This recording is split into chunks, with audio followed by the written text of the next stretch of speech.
Yep. So they're very much that. But it leads us in, but it's a different animal though, because okay, let's get they are cartel these cartels are terrorist institutions.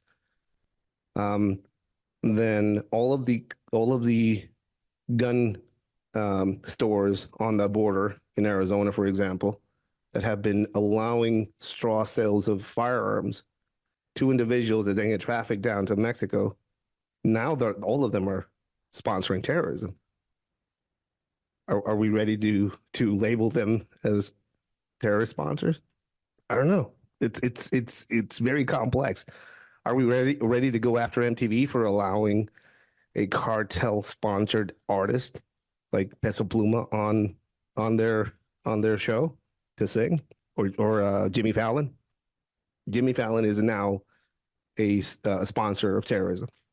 If we Yeah, because he's an accomplice because he allowed that individual, right? Is that what we're yeah, saying? if The Jay Leno connections. had Osama bin Laden on to spread out his message while he was being hunted out there, would we go after Jay Leno? Does that make sense? Uh, Yeah, absolutely so does. I don't. It's a complex issue. Are we going after Netflix for some of these El Chapo shows?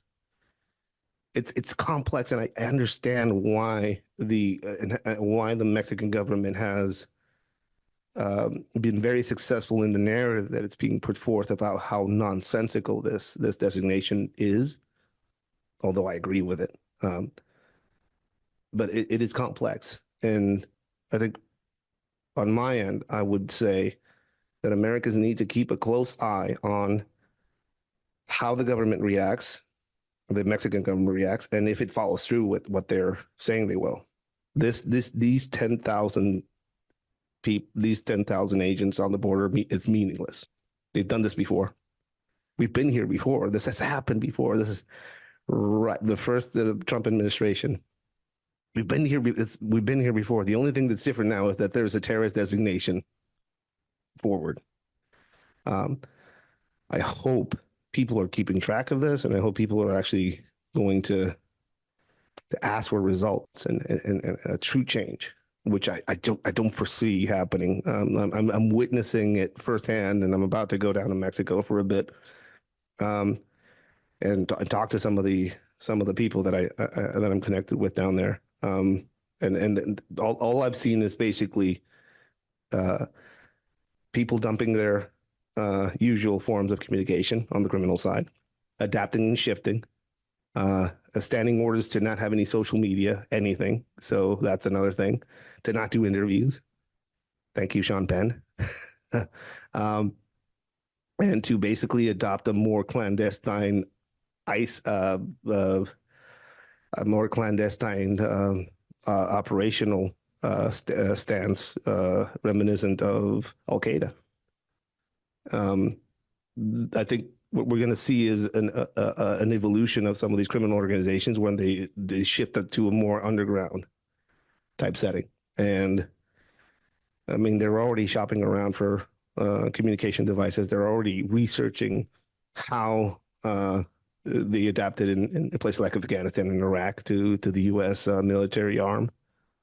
And we're already seeing U.S. spy planes basically flying near the coast of Sinaloa, picking up all these signals, and they're aware of this. It's no secret to them. These criminal organizations should not be You shouldn't underestimate these people. Um, is all I'm going to say. But I don't know. I'm hopeful that this time it's he has this this time around Trump will actually hold fast and pressure for actual change because it's needed. And I travel across the U.S. and I still have images. I'm from Tijuana, like I was born there, and then going to places like Portland and uh, uh, and it's it's weird. It's surreal that I literally had to leave for safety reasons, and then I encounter like a worse setting in the country that I'm going to, um, and it is very being very much fed by heroin that is being grown in a hillside somewhere in Michoacan, and it's being put into needles that the government itself is issuing to the users, and they're littering the ground. And I have to keep my 10-year-old in my arms so she doesn't step on any of that. How fucking mind blowing is that? And do you think at any point soon we'll be watching the U.S. forces, Tier 1, Tier 2, whatever that is, executing any kind of raids in a fashion that we've seen in Iraq and Afghanistan? It's difficult. There's pressure on both sides, and Mexico does have teeth, economic teeth. Mexico is the largest one of the largest trading partner with the United States, so I could see how it could pressure in that way. But realistically, I don't think they have the will or the ability to do anything about it. If the United States decides to do a direct action mission in Mexico, which I'm pretty sure that that's already happened a few times. There's when I was active, there was all these rumors of these really tall dudes wearing federal police uniforms somewhere. But I think it's a very big possibility, either that or some sort of direct drone strike reminiscent of the Soleimani assassination. Yeah. The amount of things that could be done are vast. I mean, if I had any sort of say in this, I'd say realizing that a lot of these criminal heads are probably in different parts of Central and South America right now, hiding out. Realistically, if they are still alive, we've seen in the past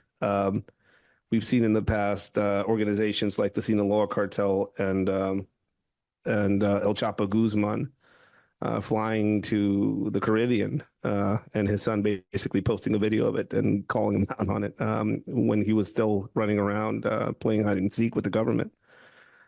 So, don't be surprised that some of these direct action missions are going to be happening in other parts of the world, in other parts of Central America and South America. Probably, it's very possible if the U.S. is actually really targeting and really trying to hunt these people down. Or a drone strike, a direct action drone strike somewhere in Mexico is also a pretty big possibility in my opinion. What is the Mexican government's reaction to this? What can it be other than being really angry about it and doing a bunch of press conferences? Again, if people want to gauge the reaction of the Mexican government to this, they should gauge the reaction to the arrest of El Mayo Zambada. El Mayo Zambada, the historical head of the Sinaloa Cartel, was kidnapped after a meeting that he was set up by the son of El Chapo Guzman to try and negotiate some sort of truce between two political figures of some sort in Sinaloa. And then he was put on a plane and flown over the border. And everybody that witnessed to an airfield that I'm very familiar with personally. And all witnesses were killed. Right. So I don't know too much about the details of exactly how they put him on that plane and everything like that, but it seems very reminiscent of, this pretty high level covert operation by the United States. And that's what it seems like to most people in the government in Mexico. So if you want to have a measuring stick as far as what the reaction of Mexico would be to something of that nature, we've already seen it, I think, with that. Yeah, there was almost no movement. There was indignation.